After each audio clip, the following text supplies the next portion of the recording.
sọ̀rọ̀ lórí ẹ̀. Kí ló ń sọ tí ó dùn lẹ́nu ẹ̀ yìí? Ṣé bọ́ọ̀lù ẹ̀yìn gbá yẹn ni?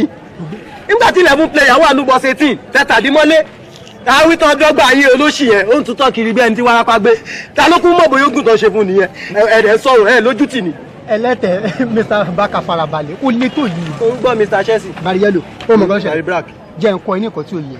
Àkọ́kọ́ ń bẹ̀ ẹ ṣòjóró ní ibo jàre. Àṣé wọn ṣe kí ni wọn yọ Terry jáde ni. Kò ṣe ká náà fún ní red card. Àgbá kan ókè farabalẹ̀ number 2 ẹ fún Messi ní penalty. Ẹ wá kí lẹ tún fẹ́ kọ́ lọ́hún tún ṣe fún. Ṣé kò wọ́n ti penalty ní àbí. Terry lẹ́kẹ̀jọ I wonder wọn kúkú náà iná ni.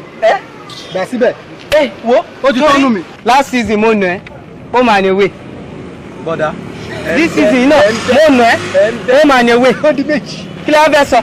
Wo sórí mo fi ẹlẹ́dàá ẹ bẹ̀ ìjọ tá bá ti dúró tá bá ti ń sọ̀rọ̀ nípa football mo tuntun sọ ìjọ tá bá ṣe analysis nípa football má kí ẹnu ẹ bọ̀ because you know nothing about football lẹ́yìn pé kò rọra lọ sẹ́yìn gate kó gba fídà kó máa mú ṣẹ́ mọ́ bọ̀ gbà ní torí ìjọ tá bá sọ̀rọ̀ tó bá kẹnu bọ̀ máa jẹ́ ọmọ. Tẹ́ni dákẹ́jọ.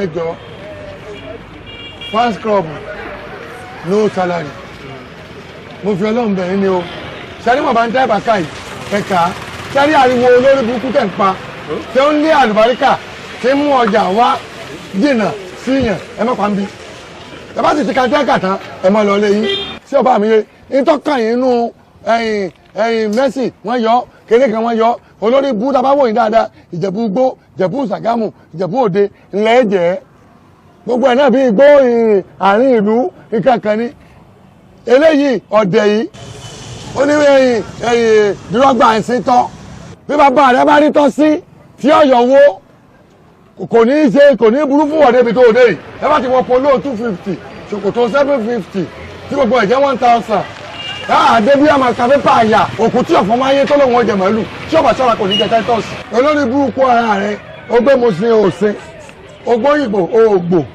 ogbé bàdígà ọ̀bárí owó ọ̀bárí ọmọ ọkọ̀ pupa àyà ẹ̀dín mo ní tó pupa bíi tiẹ̀ yìí màkàjá sì ni ó sì ti kú olórí rí ọmọ ni lẹ́yìn akíndílé àtàkìlóye ìbàdàn akíndídì ló tún kù ọkàn ní bọ́dì làṣẹ ẹ́ńjìnì ìyà kò sí ń bẹ̀ ládàáda òsì ẹ̀kọ́ ní burúkú kó ń bá. ẹ tún ti jáde ọ̀dẹ sọlọ èwo ni yọ gan.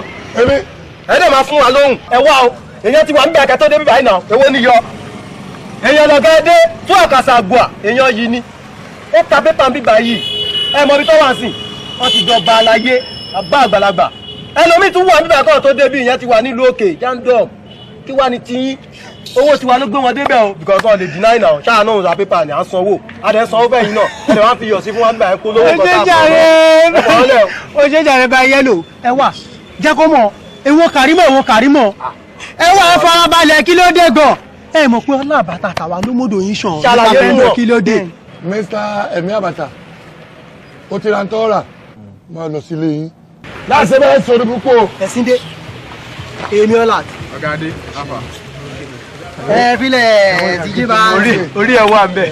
ọ̀gá adé tó ta yóò ta. èèyàn yìí ló béèrè yẹn àwọn ti wà lókè àwọn Mr. Babaláwo ló kù bí báyìí. èdè Mr. Ankara. ẹ dákun ẹ jọ sẹ́rímọ̀ lọlé lọ sùn ọ̀já mẹ́ni tí ń sun àní ọ̀dẹ̀ ẹ jẹ́ wọ̀ polo 500 ṣòkòtò 700 olójú ọ̀rọ̀ tó lè sọ sínú wa ẹ má wòra yín èmi náà dẹ́gàtà gbọ́ kò tí bẹ́tẹ̀ mú ẹ̀ ná tí ó bá mi Pastor Chris ẹ jákùnjáde tí ó sí problem. kò sí nǹkan kan ọ̀gá adé tó ta pépà nípa ẹni tó. ṣé ọ̀gá adé lẹ fẹ́ rí ni àfẹ́fẹ́ ra pépà. pépà ni mo fẹ́. ẹ sọ tí ẹ bá fẹ́ ká fún yín.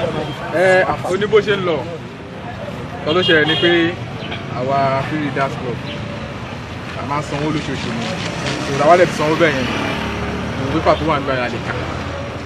tẹ ẹ bá sanwó lóṣù àbí. òpó pépà tá a bá wá ní báyìí. gbogbo ẹ̀ la máa kà. ẹ wàá kà bẹ́ẹ̀ àbí láti Genesis sí Revelation àbí.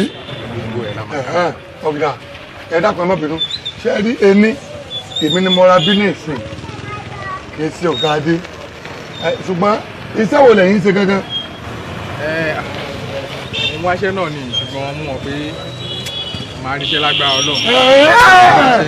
mo máa èèyàn ní ríṣẹ́ gidi lọ́wọ́ kọ́lọ̀ wọn dà lóhùn kọ́ máa ṣẹ̀pá lórí ibú láti lé wọn máa wá bí wá ka pépà láàárọ̀ pẹ̀lú kọ́ndíṣẹ̀ tẹ́ ẹ wà àwọn aráalé yín ní àwọn olórí burúkú ni wọ́n o wọ́n sì ń wò yín ẹ jáde pẹ̀lú ẹ.